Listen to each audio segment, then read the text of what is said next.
Erokamano nyako Ramogi kuom RamogiTV mondo mi yud weche manyien e chenro mar migago nyasi pod en mar Pasaka kendo ageno ni kamoro moro ma intiere ka en ng'atno mayueyo kata timo tijene in bende winjo ka weche mag Pasaka gin mago makare. Jawar osechier chieng' wuok tich makama tarik 1 dwe mar 4 higa mar 2024 bende okinyi kanyo ne wacho ni en gimoro motisi ni Fool's Day. Ageno ni onge ng'at mane ogisi gimoro kata nundi gimoro mikaw gadier nikech ne en odiochieng' machal kamano kinyaka saa 6 mar odiochieng'. Kata kamano machiegni weche manyien mag migago magi weche maomiyo pek. Haya mambo ya kusema ya kwa dhambi ya serikali kuu ibebwe na watu ambao kwamba wako chini itakuwa ni dhulma. Mutakuwa mnawadhulumu hawa watu. Gavana ma Mombasa Abdul Swamad Nasir onyiso lakteche mang'anyo mondo kik roch chenro mag thieth e counties nikech ywaruok e kindgi kod sirikal mamalo. Ng'at achiel owito ngimane ka mamoko 5 orwak e od thieth bang' chamo muogo moro motimo kwiri Nyamira. The NADCO report as adopted by Parliament will be implemented, and we have all the goodwill to implement that report in the manner it was passed. We have already published bills. Jatend kweth mathoth e od bura mamalo Kimani Chungwa okwedo weche moko mawuok kuom joazimio ni sirikal thiro keto e tim report NADCO.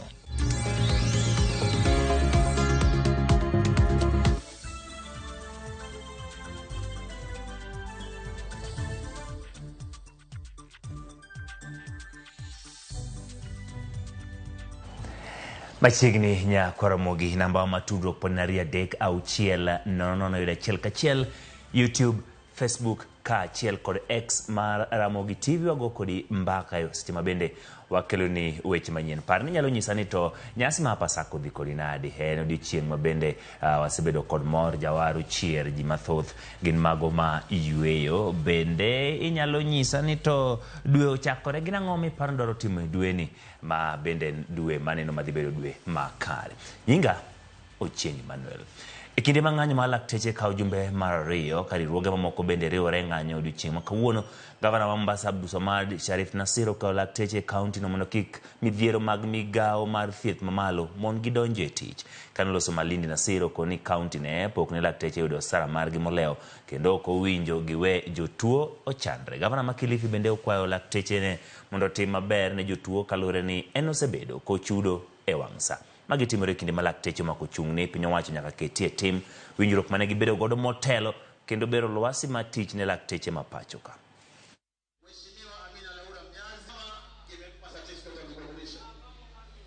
Tunawasihi na tunawaomba madaktari, haya mambo ya kusema ya kwa dhambi ya serikali kuu ibebwe na watu ambao kwamba wako chini itakuwa ni dhulma. Mutakuwa mnawadhulumu hawa watu.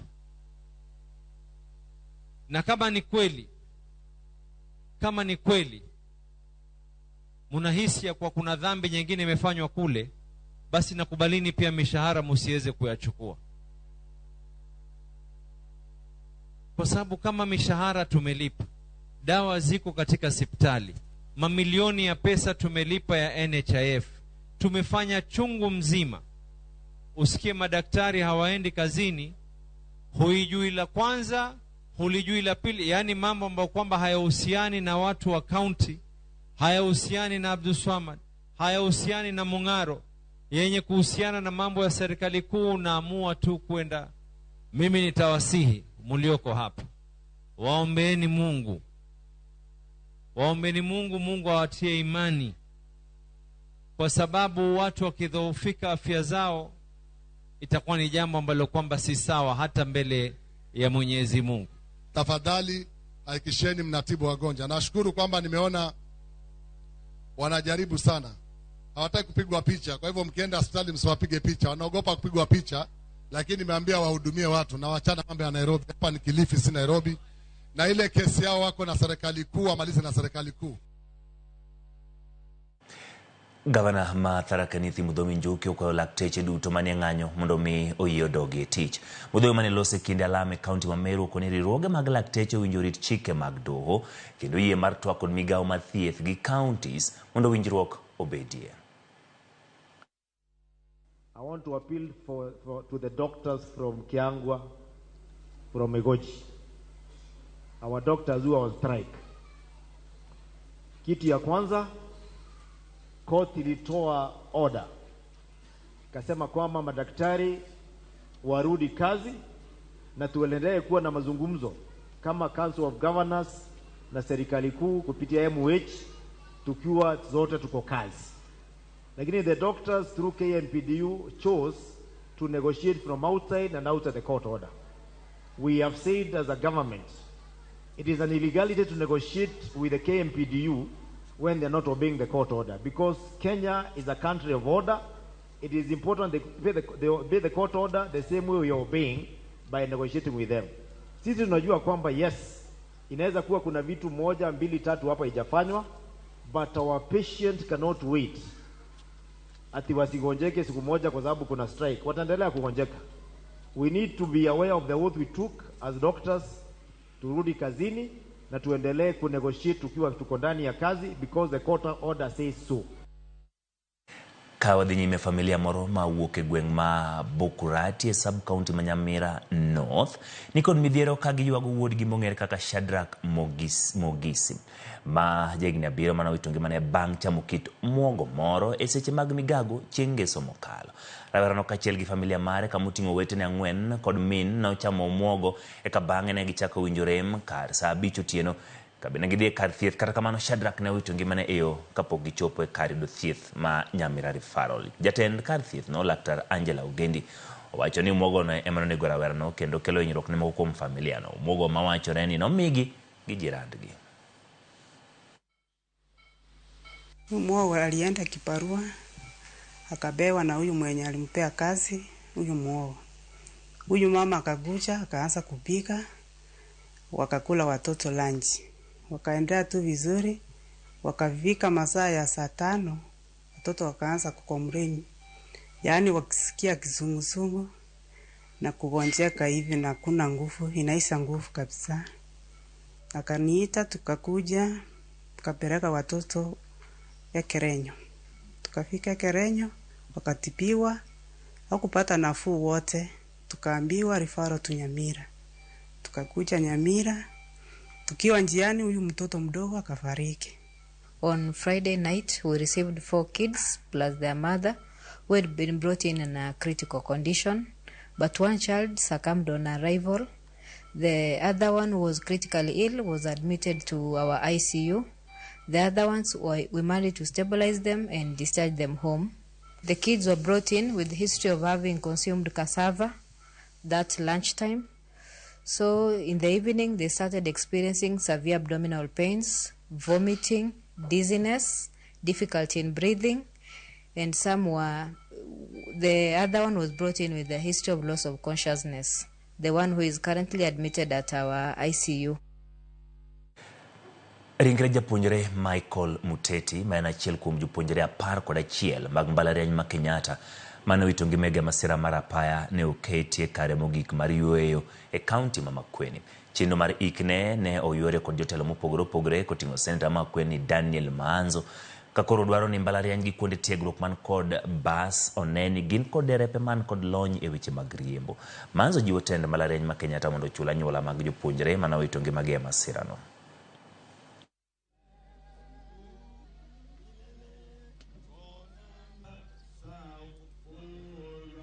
Hivyo basi na university na kuweka challenge tuhakikisha kwamba tuna madereva wa kutosha na madereva ambao hawana mchezo na madereva ambao haikuli pombe ama hatumii dawa yoyote ya kulevya ambayo inaweza hatarisha maisha ya wananchi. Na mjue Kenyatta University maneno haijaisha hapa, bado tutashtaki nyinyi mpaka huyu mtoto wetu mtulipe ndio mama apate fidia kwa kupoteza mtoto wake. Hiyo basi iko na insurance, Kenyatta University wako na insurance na sheria iko namna hiyo. Mimi ni wakili. Kwa hivyo ila muhimu ni tuhakikisha kwamba hakuna mtu mwingine amepoteza maisha yake kupitia ajali ya barabarani, sababu kuna shida fulani ya gari. Lazima magari kabla yaende safari yaangaliwe vizuri. Kaudhi nyimeni kindeni ma oganda jo Kristo ingo nyasi ma Pasaka. Achiedh nadi podo kwako familia mar Helen Auma mawuok e gweng' ma Nyaduonda. Location ma Barkowin sub county ma Bondo. Kagi paro nyathigi Vivian Otieno manyako majegni 16 manolal e boma ma Kisumu e kinde nyasi ma Pasaka higa mokalo. Kaluwore kod min mar Helen Auma, Vivian nolal e seche manoriko itere thieth ni mar chal mar wiye nombachni kanyaka sani okenge mag manyo osebedo ka ogore Luanda. Familia no koni gisetemo manyo nyathigi no kanyaka sani pok giwinjo ndache. Gikwayo mondo ng'ata manyalo winjo ndach rawera no oyie omigi report. Nyathini nolal Kisumu ukweli kiteri hospital. Nolal Pasaka last year 2023. Nolal kanego beni teri hospital. Emolal nego wagi kanego nembirigo beni dhi ng'iyo gimarach kode. Wasetemo manye kilande e radio Ramogi. Magi yore wasetemo penjo e skunde, wasetemo penjo. Kinde moko nwawinjo ne onene uma be wadhi kuondego kwadhi manye to ok nwayud, pok wanene nyaka sani. Ok noyot, nwakale matek nikech ok nyal nindo ka nyathi onge. Kani wanyalo menyo koni koda kocha, to ok nwanyalo winjo report mora mora. Ata para nitie gimarach gi wiyo, ka par nitie ng'ama wuonde nikech kata kobedo kata manolal manoyude no. Nochala nyathi mani wuotho streets kamae, ok nochal gima ng'ato kae kata nodak, nochala ng'ama wuotho streets. Kora kwaya ng'ata madipo koneno nyathi machal kamano. Manyako koneno to gonwa report. Kata go report ka police mondo wadhi wakawe. En wach ma lita ina wan gigeno ni gibiro nyathigi no kaka wadhi nyime. Jatend kweth mathoth e od bura Kimani Chungwa okone jo Kenya ni report mar NADCO ibiro kete tim mana kaka ne okadhi kod komiti no. Ichungo leo ni oganda kik bed kod kiawa kod rem keto report no chopo kare. Kichungo nyero moko kuom kweth maketo piny owacho tesre ni Kenya kwanza panjo ni keto report no e tim. The NADCO report as adopted by Parliament will be implemented, and we have all the goodwill to implement that report in the manner it was passed. We have already published bills. The IEBC bill to reconstitute a new commission is already published. And as soon as we reopen Parliament in another 1 week, we shall begin work on that bill and all the other bills that we have published. So let me just tell our colleagues on the other side that if the court has stopped implementation of any section of the NADCO report, that has nothing to do with the Kenya Kwanza government. But since we want to be faithful to our constitution and we respect the independence of the judiciary, we shall face all challenges that have been raised by the courts, address them in the right manner in the courts, not at throwing words at each other, not at pointing fingers at each other, accusing each other of not having goodwill, of acting in bad faith. And I want to assure them that we shall continue to act in good faith.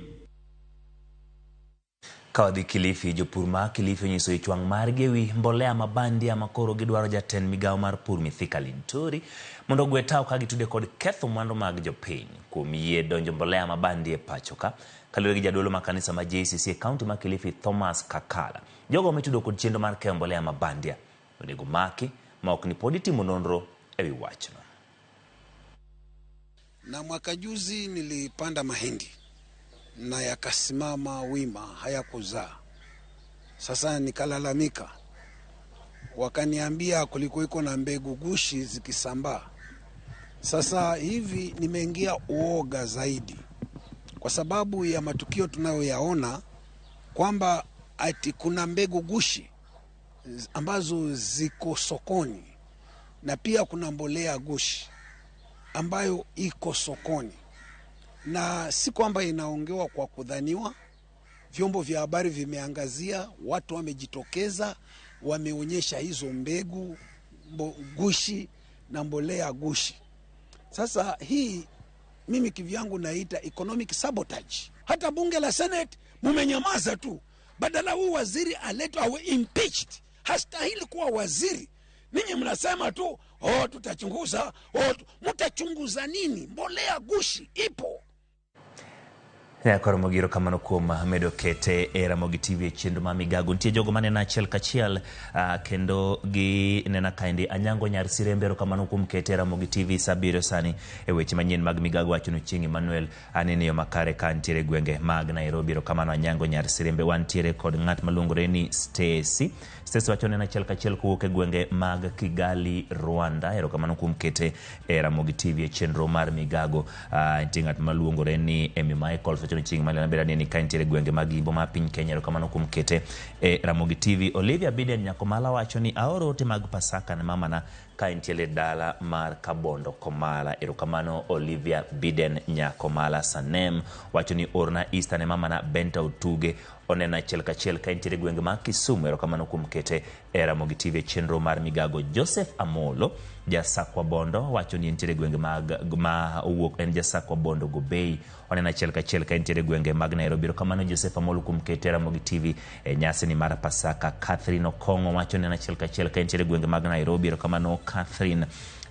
Olivia Biden Nyakomala wacho ni onena achiel kachiel ka ntiere Jumeirah Village Sacco mantiere Dubai kamano Olivia kuom kete Ramogi TV. Becky Jex wacho ni Becky kowuok Bondo wacho ni Happy Easter ne Alois Oketo kamano kuom kete Ramogi TV. Queen of the South onena ka ntiere Stockholm kamano Queen of the South kuom kete Ramogi TV ka ntiere pinje maoko kendo neno Anyardadi bende wacho na achiel kachiel Chieng' Emmanuel anini ka ntiere gwenge mag Rongai kamano kuom kete Ramogi TV ka achiel kod Rolex Nyarongo ka ntiere Kasarani to kod Zawadi bende wacho ni Happy Easter Chieng' Emmanuel. Nyakwara mga juang kikidhi mabor pod duoko kod mathoth e chenro mar migago.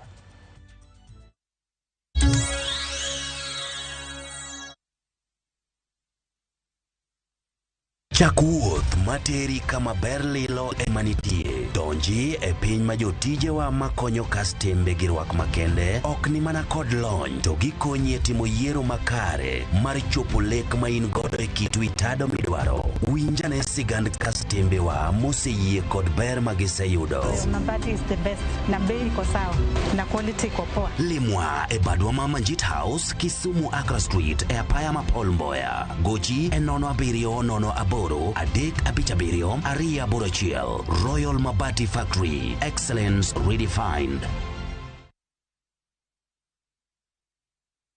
Embark on the adventure of a lifetime to exotic bush destinations with up to 30% discounts by View Travel. Relax in the wild surrounded by luxury as you witness the beauty of the Sarova Mara. Picture yourself surrounded by the sights and sounds of majestic wildlife. Enjoy thrilling game drives as you catch sight of the Big Five. All this for 33,000 Kenya shillings for a 3-day safari inclusive of transport. Get to experience endless adventures at the Sarova Shaba where evenings are special. You'll enjoy traditional dance performances and bonfires as you wind down the day beneath star-studded skies for only 22,000 Kenya shillings for a 3-day safari inclusive of transport. Experience the wild like never before. Courtesy of View Travel's massive discounts. Visit viewtravel.com and make your booking now. View Travel.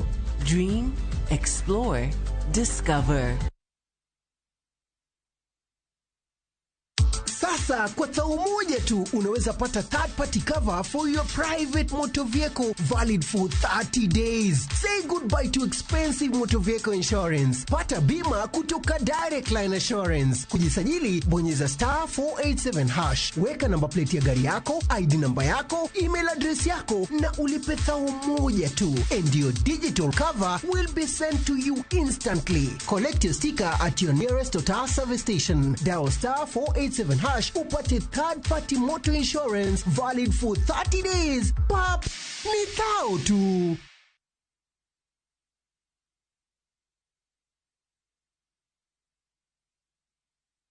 Hi there, I'm your new friend Panda from Paokwa. Come along for our adventure today as we take you through the hummingbird tales. Kim and I are going on a camping trip with our Scouts troop. But first, Tilly, AJ, Kim and Pendo will explore some inspiring African stories. we will learn together about Dr. Rachel Masake. Can I ask you what you are good at? Maybe you can draw or run the fastest in your class. The little ones of all ages will continue learning as they watch the best content on the go only on View Sasa. There is so much to explore.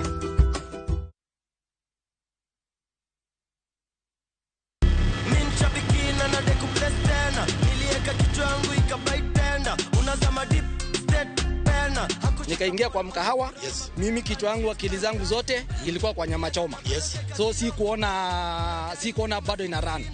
Vile nilienda tu kukaa chini na nikarudi kwa simu. Yes. Nikapata bado ina run. Nilistuka sana na nikakaa shout immediately. Vile niliona hivyo, hata nyama nilikuwa nimependa, nilijaribu kutafuna, iko ngumu sana. Si kukula tena hiyo nyama. Mimi ni mkulima na niko na projects. So ni kuendeleza tu ukulima yangu na projects zangu. Ukichukulia ikuwe ni rahisi na ujue vile mtakaa na captain mcheze mzuri, utaielewa. Lakini with the time, the more unacheza, the more unapata experience na unajua jinsi ya kucheza. Aviate ya Shabiki.com inakupa the biggest multiplier in Kenya. Shinda up to 50,000 times your stake. Yani ukiweka stake ya 100 bob, ndege ipeperuke, unashinda 5 million within seconds. Na ndege pia ikifly away, Shabiki.com inakupatia 5% refund ya stake yako kila siku. Usikubali kulose. Changamkia Aviate on Shabiki.com. Not for persons under the age of 18. Shabiki.com is authorized and regulated by BCLB license number 587.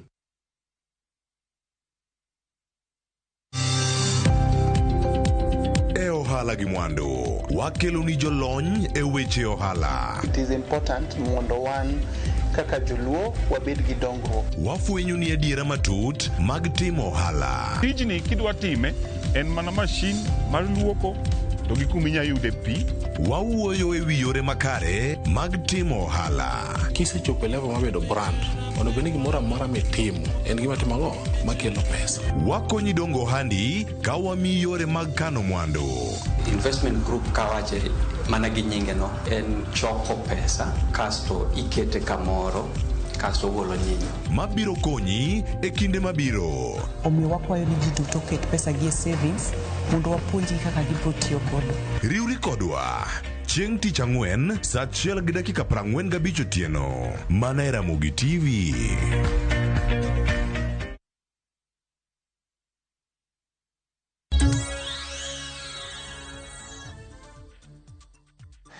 Erokamano nyakwara Ramogi kuom medo kete chenro mar migago.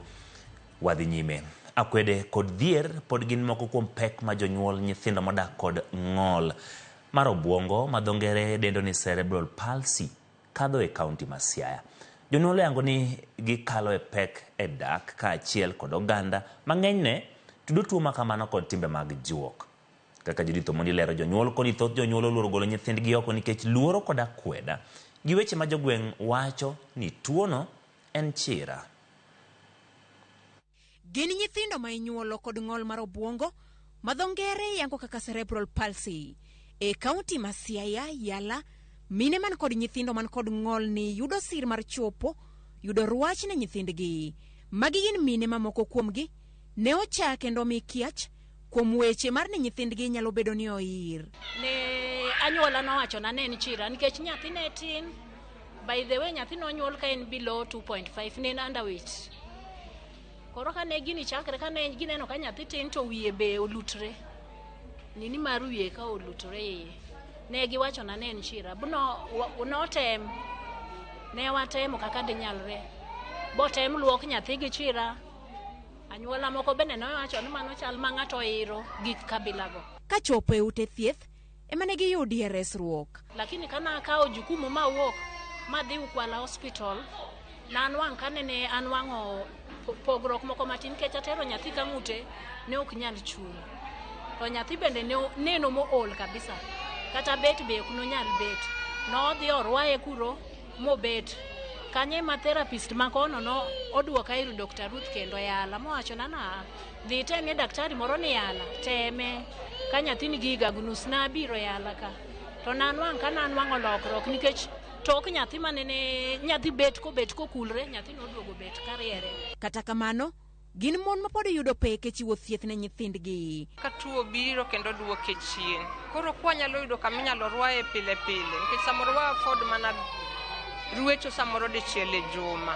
Koro in minoko kanyo kinenowa miwa sir. Konywa kata mama mopando nyathine oko kanyo gole. Ok en nyathi mipando, mano nyathi manyalo bedo gimoro e ngimane makiny. Gima duong' mwakwayo wadwa ni mondo wayud kama inyalo rwa godo nyithindwa gieki. Kod kony moro ka ng'ama oko kanyo nyalo miyowa wheelchair, wanyalo yudo kata kokalo kuom sirikal, kinyalo miyowa kata yath, nikech nyithindogi nitiere moko ma koko mwonyo yath to ok ginyal bet kata maber. Ka jolony e weche mag thieth mar tuoni, to kwayo ji manyalo siro mon makama mondo wuog oko mar chiwo sire piny Kenya ka. Parents manigi nyithindo manigi special needs ni mondo giwuog oko kik gipand nyithindogo. Nyithindogi dwaro mana hera gi bet kaka nyithindo mamokogo. Koro kik gibed gi luor, giwuog oko, tiere support. Wan gi nyithindo mang'eny manigi problem mag disabilities and then parents magi nigi difficulty mar konyogi. Koro this organization as Homni Foundation, we are assisting parents on counseling, the therapy, and also we are asking wakwayo support from those who can join us and support in any way, special way, mondo we forward this cause to another level. Judith Omondi, Ramogi TV. Erokamano Judith Omondi kuom report makamano. Warwak joma chal kamagi kindwa wang'eni te tuo makamano oken juok kata oken chira. En gima nyalo yudo ng'ata ng'ata. Report mabendo yiedhi Nyakwa Ramogi bendi ng'eyo ni goyo dala ni kod chike mage kod chenro mitimo e chakruok mare nyaka giko. Mana kaka jafambo mar Walter Nyambaga lero, jodongo bende nyaka bedie mondo mi gichiw lai kod siemo kamarach kata kamarangach chomo. Jomoko gwelo jo kanisa mondo nyonegi kama gigede, to moko chimore tir kod kido kod tim mag dhoudi. Walter Nyambaga thuon ka jidhi thuon ka jiduogo miyowa report. E gweng' ma Uyoha e sublocation Manyabera, mayudore West Uyoma e county ma Siaya. Jodak ma kadunyre kod tich kendo kunyo dhi nyime igoyo dala. Maingo ji 20 nie dalani, jodongo, mine kod rowere ka ng'ato omako korka kore. Funde kunyo ot, kendo funde chungo yien. Ka funde osechungo yien, wan wakonye goyo fito. To kosegoyo fito, wamuono. Joma mine tedo, joma sombo pi sombo, joma nie kendo nie kendo. Mondo wayud picha mar gima dhi nyime kama long'o, wapenjo jaduong' Memba Danga, masani ni kod igni 74, mapimo na gik madwarore sama igoyo dala. E kaka mar Ilda Otieno. Kane kijana ne dhigo dala, wuone nyaka telne dala. Nitie kaka ninyono dala. Kanye mane ibire ge gweno, kanye mane ibire ge okumba, kanye mane iume gweno. Tok ne ng'isi kama ne dhigo dala ka dhigo dala ka. Ni jaduong' to nong'e kama dhigo dala. To in ng'ama nyathi ma dhigo dala ok ne ng'isi, in idhi mana siem ni go dala ka. Ke chon ne ji noluoro ni konyisi ni dhigo dala ka, to ng'ato nyalo kele gima rach. Le ni ting'e ni ka wasigo biro otieno, to inyalo protect mach nyaka ne moki mond kanyo gik maricho machalo thuol mondo timang'o wae. Jodongo moko mabudho kod odunga e bath chiel bende nenore ka chiwo wach kamarangach owinjore ong'e, kendo giwacho ni kaot okorumo to wuon dala nyaka nind mane dalano ne mar piende kod godhro mag nindo osewuok e rangach mar wuon mare. Wach mamiyo mach mar duol ang' ne moki mar riembo le manyalo tucho. Kano se nyoni dala, kanyi mang' ni goye dala, te mang' ni nindie, kata nilu menilung no kulko. Ut moni luoro ni mathin, emidonje gi jaot. To gi wuodi maduong' nyaka ubiga emane ting'o ni ang'o, emane ting'o ni le. Sama magi dhi nyime, to mine muono kamoko bende dhi nyime kod tedo. Mine mane muono, to gin giko sigala sama gi muono. Ae nyako moko dalano en mokwongo kawo lowo to keto ang'o e ot. Ai nyiekne goye gang'o gilo. Wapenjo nyiekene tijegi e kinde goyo dala. Watedo nyoyo, watedo chai, watedo nyuka, watedo alot, watedo gweno. Lunch ne watedo kuon, watedo ring'o, watedo gweno, watedo mena kaka wae tie nam, watedo fulu, busa, wamiyo joma madho busa. Mit goyo dala en poda, jodongo nyaka mi lemo moro mondo ng'ulne godo law e dala, olaw mar gweth e dala.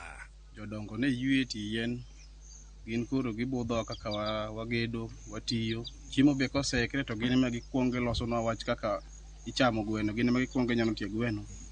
Bas wan bang'e koro ka walosre bang'e. Dayo ok ne cham gweno, gweno ne chame gi jodongo. In kaka wuoyi matin, in ema ne ting'o gweno titero ang'o ne jodongo to timo ang'o chamo. Ging'udho lawo dala. Ere ting' ma jadolo ne godo ka? Wan man wagedo ka, gi jo kanisa ma Anglican. Bende en adier ni dichuo ok nyal goyo dala ka onge dhako, to ka dhako onge kod chuore to itimo nang'o? Awinjo ka ne dhi goda ok ne tere gi ng'ato nono. Jodala mane bedo piny to wacho ni ng'ane in mikawo yuori. To yuore no sesiem ne dichuo makawe ok odagi. Nyithindo minyuolo duto kanyo gi yuori ni mago nyithi ama nothocha. Ko yuori ni ma biro dwaro yo moro ma dwaro ni nyako moko kata nyamin mondo kendi miluongo ma chiegi. Kik macha to kichiegi nyithindo minyuolo duto chuo nyithi owadu. O kod ogedi kod okogedi morumo gima dun nyaka nind kama noterie no. Nyaka nindi to bende chik ne tek ni nyaka riti minindi manene to iloke dhako. Kich inyalo wuoni ni loke dhako, inyalo wuoni loke dhako to kiloke tinego nyithindo. Koro chuno nyaka ni loke dhako. Chik luma cho. Ikono wani mabati orem, kendo simbe gore ka kod kacha, kidwaro kony mapiyo. Kapok odeko, ja od bura margi Otiende Amollo bende oyuorogi e chenro mar goyo dala. Joluo nigi kwer gi weche mang'eny kata weche loko ot kuom mama ma jaode osetho. To wan to kwadonje to kwechego waongego. Wan waloka ot to wawacho ni Yesu oromo. Hilda Otieno migone dala konowa kaka wachni okosemie kwe nyaka kawuono ka onyiso mor e chunye. Ne en wuoth marabora kabisa.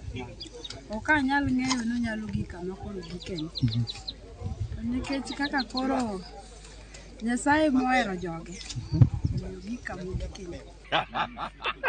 E sama jodongo yuomo busa, and bende atemora gi radho kor ot, to wagolo lowo e dier ot ka watiyo kod othiwi. Hilda to kod ka yueche wacho ni goyo dala ka othuolo mondo ket gik moko duto piny.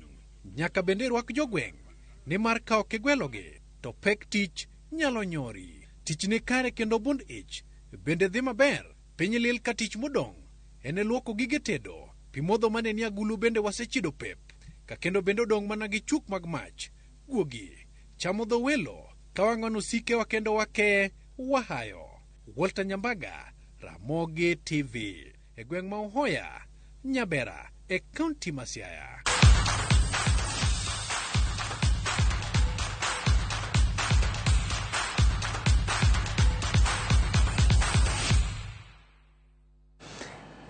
Kapok abiro gi dwaro masomo weche mag tuke, director mara inja Manchester United iluongo ni Obado.